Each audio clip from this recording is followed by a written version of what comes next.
اللہ ہمارے ساتھ ہے، اور جس کے ساتھ اللہ ہوتا ہے اللہ تبارک و تعالیٰ اس کو کامیاب فرماتے ہیں۔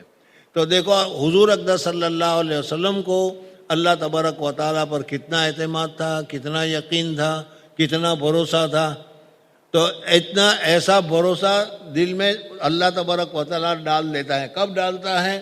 جب آدمی مجاہدہ کرے، محنت کرے، کوشش کرے، ایمان لائے، ایمان لانے کے بعد گناہوں سے بچے اور ذکر کر کے اپنے دل میں ایک طاقت پیدا کرے، تب اللہ تبارک و تعالیٰ کی طرف سے یہ اعتماد اور بھروسہ پیدا ہوتا ہے۔ اور اسی اعتماد اور بھروسہ پیدا کرنے کے لیے یہ ساری تحریک اسی بھروسہ کے لیے۔ تبلیغ کی جماعت میں جب حضرات جاتے ہیں اس میں بھی یہی بتایا جاتا ہے کہ نقشوں سے کچھ نہیں ہوتا، اللہ ہی سے ہوتا ہے، اللہ ہی کرتا ہے، اللہ ہی پر اعتماد کرو۔ وہاں پر بھی یہی کہا گیا۔ یہاں تصوف میں بھی یہی بتایا جاتا ہے کہ یہ چیزیں سب بیکار ہے، اس کے طرف چھوڑو، اللہ کے اوپر اعتماد کرو، اللہ کے اوپر بھروسہ کرو، اللہ جو چاہتے ہیں اس طریقے سے زندگی گزارو، تمہارے اندر اللہ تبارک و تعالیٰ کے ساتھ تعلق پیدا ہو جائے گا۔ حضور اقدس صلی اللہ علیہ وسلم نے صحابہ کرام رضوان اللہ تعالیٰ علیہم اجمعین کے دل میں بھی اسی بات کو پیدا کی کہ اللہ کے ساتھ تعلق جوڑو اور اللہ تبارک و تعالیٰ کے ساتھ تعلق رکھو۔ زبانی نہیں بلکہ یقینی طور پر حضور صلی اللہ علیہ وسلم نے بتایا کہ جو کچھ ہوتا ہے اللہ کی طرف سے ہوتا ہے، اور ہمیں ہر صورت میں اللہ کی طرف ہی نظر لگانی چاہیے۔ کوئی تلوار، کوئی ہتھیار، کوئی چیز اس کی طرف نظر لگانے کی ضرورت نہیں ہے۔ اگر ہماری تعلق، ہمارا جوڑ اور ہماری ہمت اگر اللہ تبارک و تعالیٰ کے ساتھ لگ گئی ہے، اللہ کے اوپر اعتماد ہے، تو پھر اللہ تبارک و تعالیٰ ہمیں کامیابی عطا فرمائے گا۔ تو بزرگوں اور دوستو، اصل چیز اللہ تبارک و تعالیٰ کے اوپر ایمان کی ہے، اور الحمدللہ ہم لوگ ایمان لائے ہوئے ہیں۔ لیکن ایمان صرف زبان سے لا الہ پڑھ لینا کافی نہیں، ایمان کی جو حقیقت ہے اس حقیقت کو اپنے دل میں اتارنی چاہیے کہ جو کچھ ہوتا ہے اللہ کی طرف سے ہوتا ہے۔ ہم اللہ کو مانتے ہیں، ماننے کا کیا مطلب؟ یعنی ساری طاقت اللہ کے ہاتھ میں ہے، ساری قدرت اللہ تبارک و تعالیٰ کے ہاتھ میں ہے، جو کچھ کرتا ہے اللہ تبارک و تعالیٰ کرتا ہے۔ تو یہ جب تک ہمارے دل میں نہیں بیٹھے گا وہاں تک اللہ تبارک و تعالیٰ کی نصرت اور اللہ تبارک و تعالیٰ کی مدد نہیں آئے گی۔ ہمیں کوشش کرنا چاہیے کہ زیادہ سے زیادہ اللہ تبارک و تعالیٰ کے اوپر ہم اعتماد کریں، اور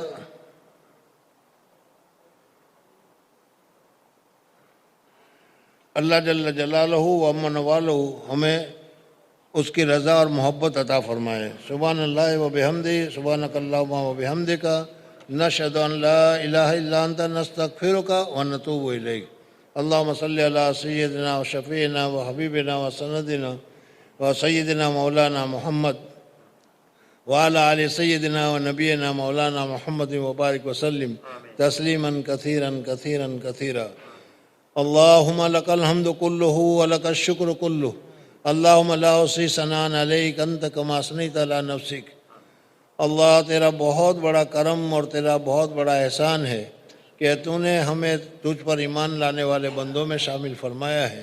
یا اللہ، سچا اور کامل ایمان ہمارے دل میں آ جائے، اس کی ہم کوشش کر رہے ہیں۔ یا اللہ تو ہماری نصرت فرما، مدد فرما، حفاظت فرما، اعانت فرما، اور ہماری کمزوریوں کو دور فرما، نفس اور شیطان کی تمام شرارتوں سے ہماری حفاظت فرما۔ یا اللہ سچا اور کامل ایمان ہمیں نصیب فرما۔ جس راستے پر تو نے تیرے حبیب پاک صلی اللہ علیہ وسلم نے ہمیں چلنے کے لیے کہا ہے، اسی راستے پر چلنے کی ہمیں سعادت اور توفیق نصیب فرما، اور جن راستے سے یا جن کاموں سے تیری ناراضگی ہوتی ہے ان کاموں سے بچنے کی ہمیں سعادت اور توفیق نصیب فرما۔ وصلی اللہ تعالی علی خیر خلقہ محمد وآلہ واصحابہ وبارک وسلم۔ سبحان ربک رب العزۃ عما یصفون وسلام علی المرسلین والحمد للہ رب العالمین برحمتک یا ارحم الراحمین۔